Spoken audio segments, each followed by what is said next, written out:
we know about fundraising is it's a numbers game. The more people you talk to, the more likely you will raise more money. And marketing is very similar. And the two work hand in hand in really supporting your organization in having as many conversations with people and staying present in front of those people as possible at scale. So whether you're just starting out or you're trying to expand and grow and maybe add some more members to your team, today we're going to talk about the reasons and ways that you can have great conversations or how to understand what you might need to tweak if those conversations aren't becoming fruitful. We're talking about the messaging, we're talking about the activity. There's just a lot of great things that we are going to discuss in this episode. My guest today is Ron Robinson. Ron is the visionary founder and CEO of MPFR Media, a transformative force defining how small businesses approach marketing and the customer experience. With over 2 decades of experience in leadership and innovation, Ron combines a deep understanding of operational excellence with a passion for driving engagement and fostering brand loyalty. Ron's professional journey began in the transportation industry, where he built a distinguished career spanning 20 years. Starting as a conductor, he rose through the ranks to become superintendent of train operations at one of the largest mass transit agencies in the U.S. His tenure in transportation was marked by a steadfast commitment to efficiency, leadership, and a people-first approach. In 2011, Ron channeled his entrepreneurial spirit into founding Sorfs, Inc., inspired by a news segment on remote work. What began as a company focused on call center and customer experience solutions has since evolved into MPFR Media, a comprehensive marketing and media powerhouse. Today, MPFR Media provides innovative solutions ranging from marketing strategy and media production to customer management and cutting-edge data security protocols, serving both startups and Fortune 500 enterprises. A military veteran, Ron brings a deep sense of community and service to everything he does. Beyond the boardroom, he is an accomplished commercial photographer, sharing his artistic vision and creativity with veterans and the wider community. His ability to foster meaningful connections and build lasting relationships has been a hallmark of his success, both in his transportation career, and as a leader of MPFR Media. Ron's dedication to integrating sales, marketing, and customer experience tactics and imagery ensures that his company delivers high-performance media and strategies that captivate audiences, to drive measurable ROI, and transform customers into lifelong brand advocates. Through his leadership, MPFR Media has become a trusted partner for businesses looking to elevate their marketing. And that's why I'm so in love with this conversation, because you're going to hear that people-centered, that people-first approach really married next to the data-driven, the messaging, the kind of analytical approach. And it's such a great way and opportunity for you to think about your offline and online conversations, your strategies, and how you're kind of building out your plan and what you continue to focus on so you can raise more money online and in person. So with that being said, before we jump into this episode, it is brought to you by our free resources. We have so many free resources for you at The First Click, and you can find those at thefirstclick.net/resources. There's freebies around understanding what tech you should be using, mindset, also your website, email, social media. There's so many great things in there for you to check out. So I would love for you to go and grab the resource that's going to be most helpful for you. Again, you can find those all at thefirstclick.net/resources. Let's get into the episode. You're listening to the Digital Marketing Therapy Podcast. I'm your host, Sammy Bedell-Mulhern.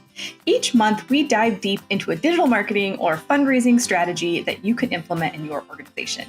Each week, you'll hear from guest experts, nonprofits, and myself on best practices, tips, and resources to help you raise more money online and reach your organizational goals. Hey friends, please join me in welcoming Ron Robinson to the podcast. Ron, thank you so much for being here. Hey, thank you for having me. I really appreciate the opportunity to, speak with you and your audience. I'm looking to have a great time with you guys today.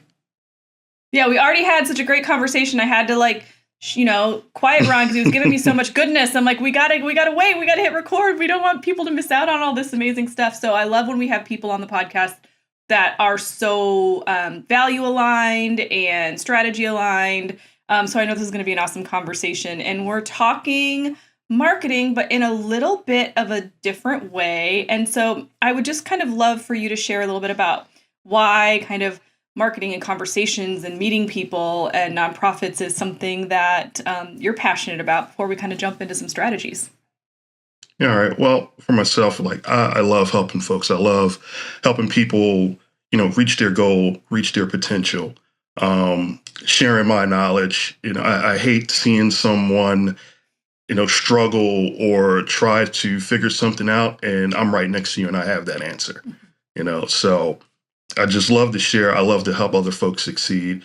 Um, I do pretty well. I'm in a nice position. So I want to see others, not just other people around me, but people that I see, having a hard time or just lacking some knowledge or would just like to know something. So I love doing it. I love sharing.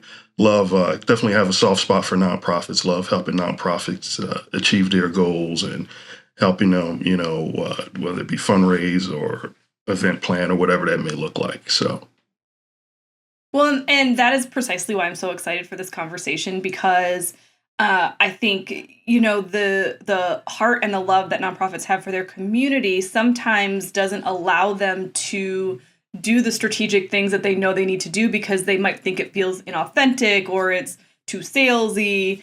But really, at the end of the day, whether it's offline or online conversations, the more people you meet, the more money you're going to raise, period. Right. So how do we kind of start to think about our marketing efforts, our fundraising efforts in ways of kind of a numbers game while still feeling like we're not being that car salesman down the road that we don't want to become? right. Well, just kind of like we were discussing a bit earlier, it's, quantifying, how you benefit people to people that want to help. So keep in mind, people want to help. They want to be involved. They want to donate money. They want to donate time. They want to donate any articles of anything that they may have to help you reach other people. Like people want to do that, right? So in today's climate, they just need to understand, hey, what are you doing? Maybe if it aligns with what I'm doing, sometimes people have to feel good and like certain things. So you have to quantify what you do for them so they can help you, right? For nonprofits to feel comfortable and not feel salesy, you just have to think about it. You want to give away this jacket. So I'll use the jacket thing again from earlier. You want to give away the jacket. I have this jacket. I need to give it to somebody. You start talking to people, right? And it's not anything salesy. It's really authentic. You have the jacket. You want to give it away. Who can I give it to? We do that all the time. Hey, I have this product or I have this thing. Who can I give this away to? And you start talking to folks because you really want to give it away. You're not even thinking about it. Somebody tells you Bob needs a jacket, take it around the corner, give it to Bob. All right, well, you take it around the corner, you start talking to more people trying to find Bob, but you find out Clarence needs a jacket. So, okay, well, you give the jacket to Clarence, you go back and get another jacket for Bob because you're like, okay, Bob needs his jacket. I'm going to give Bob this jacket. So you go get another jacket for Bob, right? You find Bob, but now you're like, man, there's so many people. You ran into so many people that need jackets. So now you're going back, getting all the jackets you have. Maybe you don't fit anymore or whatever. And you're just giving them away. You feel so good, you want to go back, buy more jackets to give away. But now it's like, all right, well, I can't buy any more jackets, so I need help. I need other people to give me jackets. I need other people to buy me jackets. So now you have to approach folks, ask them for their jackets, or ask people, hey, can you give me a couple dollars so I can go buy this jacket so I can give it to somebody else? So, you have to feel the same way about asking for that money to go buy a jacket to give to somebody else, the same way you feel about giving it to somebody, because it equates to your mission. It equates to you being to help somebody benefit from what you're trying to do for them. So it's very important to just wrap that asking or to wrap any fundraising efforts and to make it, quantify that for somebody to so they can see how you're benefiting it, your end goal, your end user. Well, I love this example for a lot of reasons. And in some ways, people might think, well, that's an oversimplification. Like, what the work that I do is so much more complex than that. Like, we're trying to help homeless people or on the street, and it's like this whole trickle down. We get in our own heads about like the big picture of what we're trying to do. But I love that example so much because it really can be that simple when we're talking to donors. We don't have to tell them all of the history and the reason why we're doing this. It could literally be as simple as, like, I'm in Minneapolis today as we're recording this. It is like the temperature is currently -2 degrees. Right? It's cold. And so it could literally be as simple as calling donors on a day like today and saying, hey guys, it's -2 degrees outside. We know there's, 1,000 people on the streets homeless in Minneapolis. I'm making this up. Could you help us get 10 coats to help some people on the street today? Because it can be oversimplified like that. We don't need to overdo it. Yeah, definitely. And it goes back to, if it is just you, right? You're just one person. You're like, I'm going to get jackets for people and just give them out to people that need jackets, right? Somebody says, hey, call Bob's grocery store down the street because they love stuff like this. It really is just that simple. You call a grocery store because he's into it. You're going to tell him, hey, I'm giving out jackets to people. I need more jackets. We're running out. We're running thin. We're having a hard time coming across jackets. Somebody said, you can help us. Can you help us? Mm-hmm. Bob will say, yeah, nay. Like, he loves what it is. He loves what's happening. He's interested in helping. Chances are Bob is not going to go into, well, what's your history? What's your track record? How many people have you guys, helped so far? Like, if you can make Bob feel good about donating jackets or paying for jackets to get donated, chances are Bob is going to be on board. So it really is that simple, And I think one of the things is that founders feel like they get away from their purpose once you start adding on, because now you have volunteers helping you, right? Now you may have a place or a facility, right? Now you need an accountant and bookkeeper to come on board to keep track of all this money that's coming in for you to achieve the mission. Okay, now we're getting so much stuff. Okay, now we need a van, we need a truck. So we add these things that it doesn't complicate, but they're tools because you want your mission to grow. You want it to get bigger. Now, not only do you want to give out jackets in Minneapolis, but now maybe you might want to go to, some other town, around the corner, down the street or something like that to give out more jackets. How are they going to get there? You can't be in two places at once. Who's going to give them out for you? So, our mission becomes more complicated as we add pieces on. So it seems like it gets complicated as far as, asking for what we need, but it's really about the same thing. You start getting into some things, requirements. Now, if you're dealing with like a Fortune 500 company, like, okay, yeah, go, Verizon, they love this type of stuff. You should pitch something to them. Well, you just can't call Verizon up on the telephone and say, hey guys, I'm giving away a bunch of jackets. I need some help. They don't operate like that. So that's where the complication comes in. You have to figure out how they like to be pitched. You have to create that pitch. You have to pitch it over to them. It has to go through, 5 people. It goes before whoever board's in charge of how they give out money, and they look at it. And then somewhere down the line in a couple months, you'll probably get an answer, right? Mm-hmm. So, that's how these things grow. But on the simple side of it, it really is just that simple. I think. Well, and I love what you're saying. Yeah, because I think as we grow, it's like the operational expense side is what I think a lot of organizations get hung up on. Like, it's easy to ask somebody, if you give me $10, I can give a coat to this person. Like, that's easy.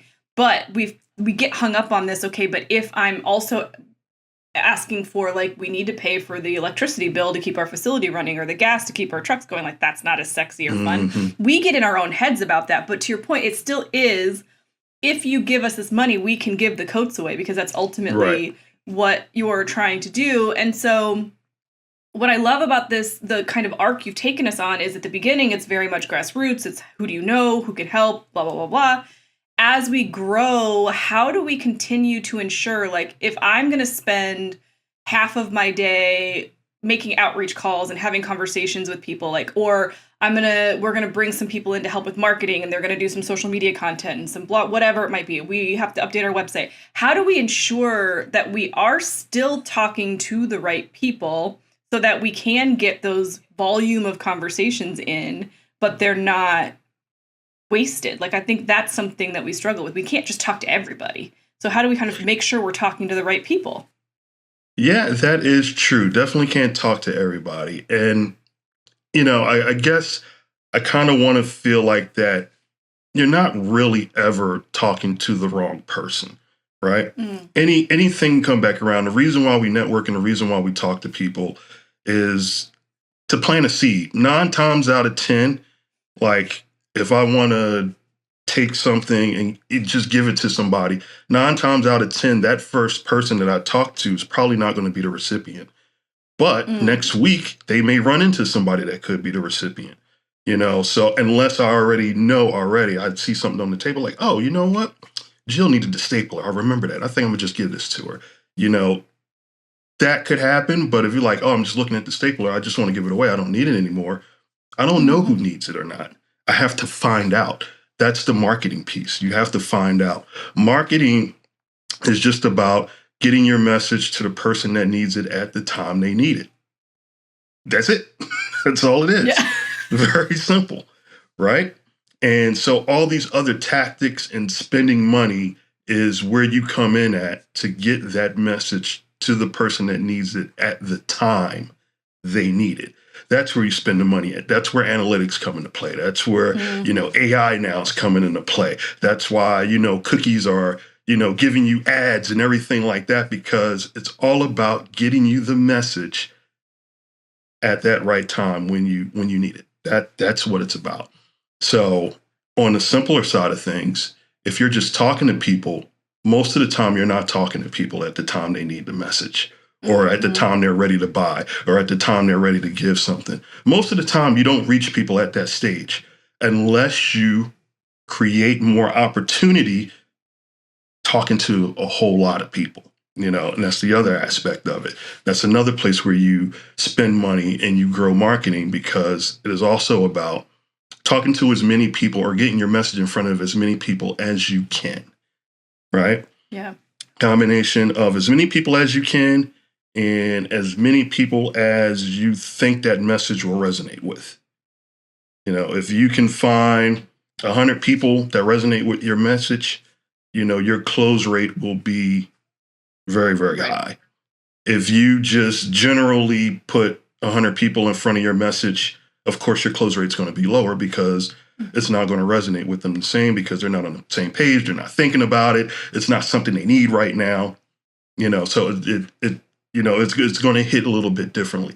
So it's just, those are really, really simple terms, and everything else just kind of really convolutes the way that simplification of what this is all about. All the other tactics and spending money and spending time and social media and email marketing and cold calling, that stuff just helps you, get to getting your message in front of a lot of people. If you do social media, you put your message in front of millions of people. 90% of those people are not the right people. Yeah. They're not. But your message going in front of millions of people astronomically blows up your close rate. I don't care who's in, if I can get in front of 1 million people at a time every day, I'm going to do just fine. And it literally just equates to that. I think it's a top of mind piece. And I think that's why we always talk to clients about do one thing excellently and then add on to that, and then add on to that, and add on to that. Because if you try to do everything all at once, you're going to drive yourself bonkers. But that staying top of mind piece is really critical to your point of, okay, well, when they are ready, they won't be like, wait, I remember seeing something about this organization that was doing something I really thought was cool, but I can't remember what their name is, and now I can't find them. Like, you've lost them. And like, we have examples of clients we've run email campaigns for where, because we send out communication every 2 weeks, all of a sudden they saw an expansion in a program that we were doing, whereas they'd never given before, but they were engaged with us. And all of a sudden that new expansion hit them. And they were like, this is really cool and is important to me. And all of a sudden we got a gift from them that we would have never gotten before had we not been communicating with them on a regular basis, because they would not know that we had done something new And so I think, what you're speaking to is really just staying top of mind, staying present, because I think I always hear right message, right time, and it's overwhelming because I'm like, well, how am I supposed to know when it's the right time? And to your point, you don't, right? Right. Your responsibility is making sure that you're sharing as much about your organization as often as possible so that you don't Right. have to worry about when the right time is. Right. Right. Exactly. You want to always talk about what you have and what you need, because if you Mm, don't tell people what you have and what you need, you're not going to get what you need, and you're not going to give away or sell what you have. If I'm selling waters and I let 5 people walk by and don't tell them, hey, I'm over here, I have water, you're not going to sell any. But if I tell those hmm 5 people I have water, maybe one of them might buy. Maybe I can tell the next Yeah. 5 and the next 5. Eventually, somebody's going to buy water, you know? So, yeah, it's about, telling people what you have and what you need. And you have to constantly, Yes. constantly do that all the time, All the time. and then you can do things in ways, you know, you want people to know what you have and you want people to know what you need, but you also sometimes you don't want to overshadow people as well, right? So this is where you kind of get into, well, how do you network and how do you market and how do you do like a sales presentation, or how do you talk to somebody about what you need? That's where you start getting into all these little other intricacies, right? Of, like you said, don't want to come off salesy, right? hmm I have to tell this person what I need. I have to tell this hmm person what I do. Like, you have to do it. So it's just thinking of a way to, like, when I first started, the side piece for a minute. When I first started, I just had this mentality of just do it. I did a lot of stuff that I wasn't comfortable with, but it's just like, Yeah. just do it. Just do it. Just talk to that person. Just call these people. Just approach whoever. Like, just do it. If I thought something was a good idea and it could help me achieve whatever the goal was going to be, whatever the mission was, just do it. Don't think about it. hmm Just go ahead and just do that. Whatever needs to be done, just do it. And mainly talking to people. Just Yeah. had to do it. Just like walk up, hey, Well, my name is, and let it what's the go. worst that can happen? They say, you know what, this isn't the right fit for us. And Mm-hmm.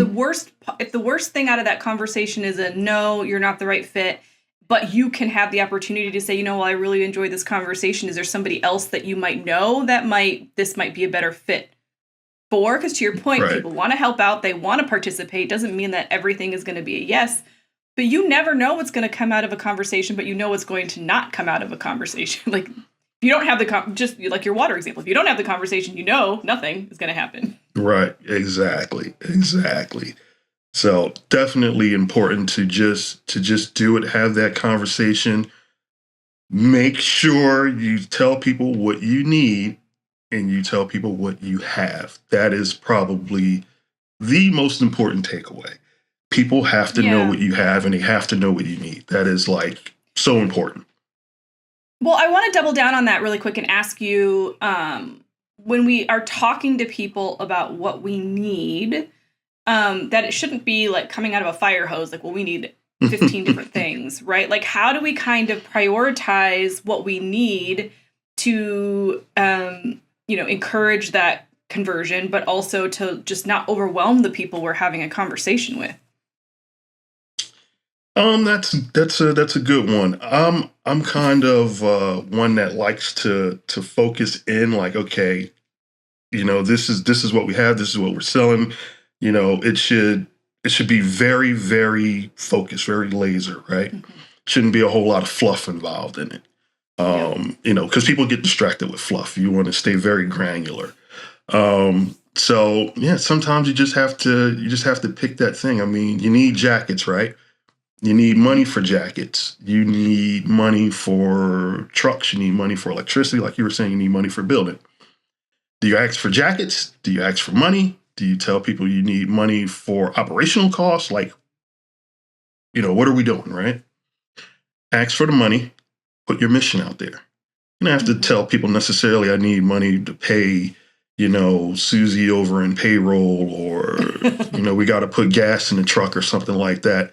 Yep. You don't really, I mean, don't get me wrong. You will run into some people that's going to ask about the fine details. Definitely will, right? But you don't have to worry about the fine details necessarily if people are not asking about the fine details. You Mhm. can worry about the fine details if somebody asks you for it, or if you make a pitch, or if you put in for a grant or something that asks about fine details, then Yep. at that point it's fine. But, going into all those fine details is very overwhelming. A lot of people don't really have a grasp on how a nonprofit, especially, something like a food pantry or something like that, Mhm. and let's say they don't deliver, let's say people just come to them, the intricacies even involved in an operation like that and the Mhm. expenses that they see, people have no grasp of that, right? Yeah. And honestly, a lot of people don't care. Yeah. A lot of them don't care. So just keep it what you need, and what you have. You have jackets, you need money for jackets. That's the mission. Yep. Put it Yep. together. No, I love that. And I think what you're saying is be ready. We're not saying don't be transparent or don't be afraid to be transparent about your financials. Be ready to answer those, because I think nonprofits have to do a lot more work to build trust with folks. Definitely be ready, Definitely. because especially those repeat donors, you get that phone call with the CEO of Verizon, and you need to be ready with some of those Hmm. questions. But I agree with you 100%. Like, people are going to buy into the mission and the work that you're doing and the impact that they know they're going to be able to support. And in reality, if you say $20 is going to help me deliver 3 coats, when you're putting those numbers together, right, we should be building in, okay, well, but for me to deliver that coat, I actually have to drive. I have to, like, the cost of the car and the gas and the driver and the volunteer coordinate, like, that is built into the cost of getting that coat to be able to give to a person.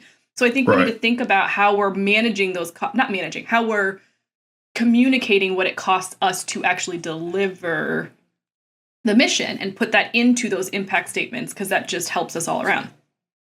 Definitely, definitely. And looking at that as a whole, definitely helps. And that fine tuning of where every nickel, every dollar goes. Once again, you're not going to have to deal with that too often unless you're dealing with, a foundation, large sums of Right. money, Fortune 500 companies, stuff like that. You're not going to have to deal with those fine, fine details too often unless you're just Yep. constantly going after that type of money. Yep. Then yeah, those people, they want fine details, they want history, they want, how, they want numbers, they want, Yep. they want a whole lot of stuff. So yeah, but on that level, you're dealing with Bob grocery store down the street, your individual donors. A lot of Yep. times you tell them what you're doing, you know, Yeah. tell them to come out and maybe see or help or volunteer or something like that. And that's usually all it takes. Yeah, for sure. Okay, so the last thing I kind of want to touch on before we wrap this up is, we mentioned you need to be in front of your audience all the time. You need to be sharing. It can be overwhelming if we think about all of the different things that we need to be doing in a day, plus having the one-on-one conversations with people. And now you're saying we'll have as many conversations with as many people as possible. Overwhelming, right? So how do we start to track what's working for us and what we want to double down on? Because different organizations are different. If you're local, if you're national, you might have better success with one-on-one conversations. You might have better success with your email. Like, where should we start with processing all of these activities that we're doing and figuring out what is actually supporting our fundraising efforts the best? Track everything. Yeah. Track everything. You can write stuff down on paper. You can use an Excel spreadsheet. You can have something as complicated as Salesforce, but some kind of way you want to figure out how to track everything. You want to, and now I simplify a lot of stuff, but this I will not simplify. It is as complicated as it's going to sound. Track everything. Hmm. People are like, oh, well, how can you detail all these conversations? Like, I have a conversation. I'll try to, write some notes down or whatever. AI is now making it a little bit easier so you can get summarized notes in your conversations and you can put that, so I use HubSpot, CRM. If I have a conversation, summarize that conversation, drop it in HubSpot, date, time, how it went, any expectation, promises, whatever, right? And then I can always reference that back because me and you have a conversation like this now, and we may not talk again for a year. I'm not going to remember what we talked about. I'm not going to remember if I made a promise, if you made a promise to me, like I'm not going to remember, So if I have that somewhere that's easily referenced, so this is the problem with using like pen and paper, using notebooks, is you can't reference that information fast enough. It's great that you have it. And I mean, if that's what you got to do, that's what you got to do. But it's hard to reference that stuff fast enough.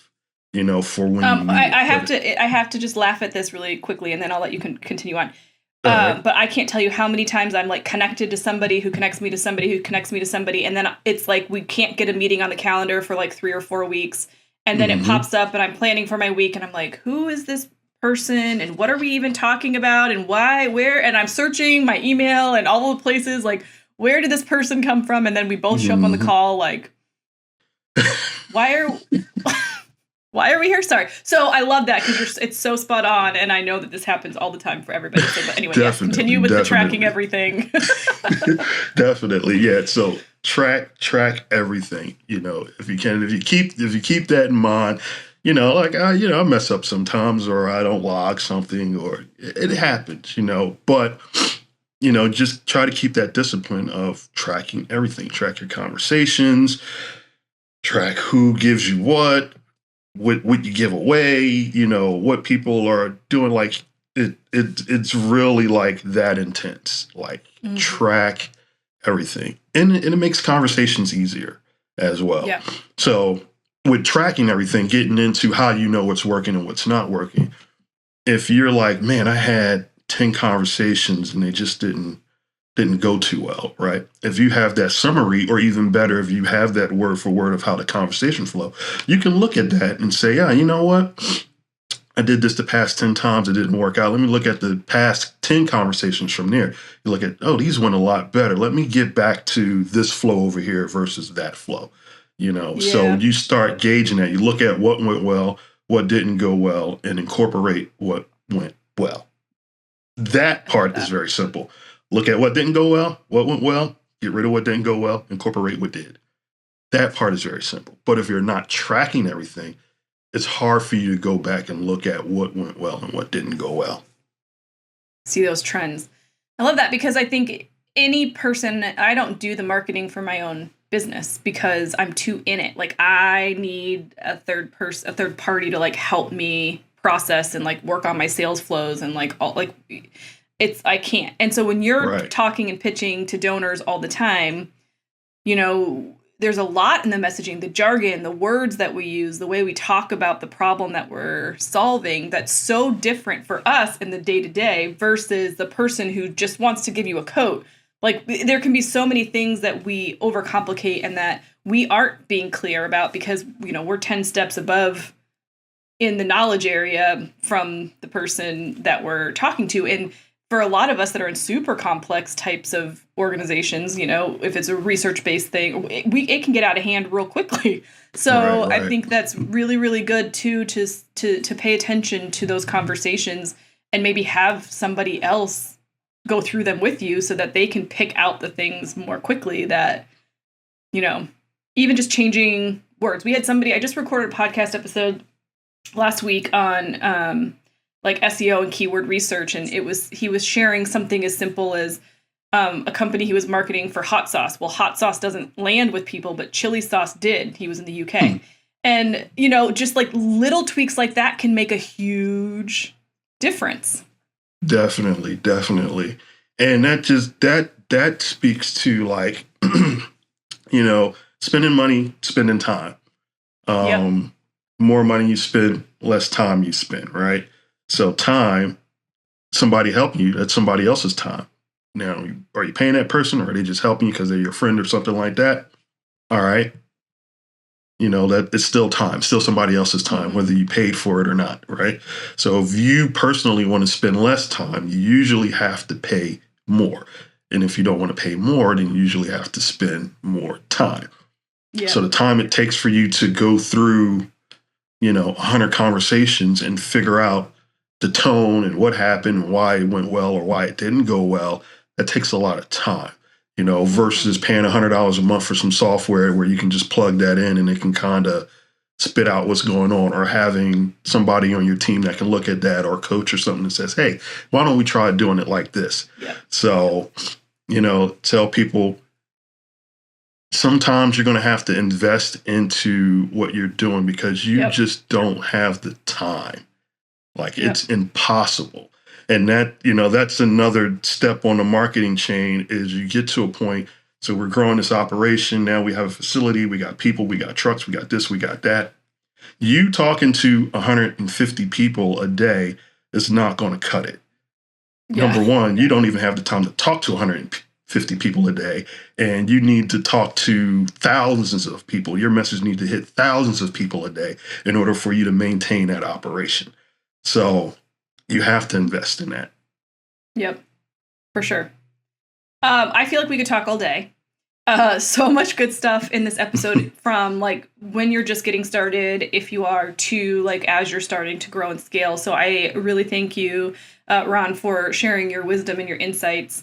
Is there kind of a last key takeaway, maybe something I didn't ask you about or something that you want to share? And also, how do people connect with you and learn more about you and the work that you do?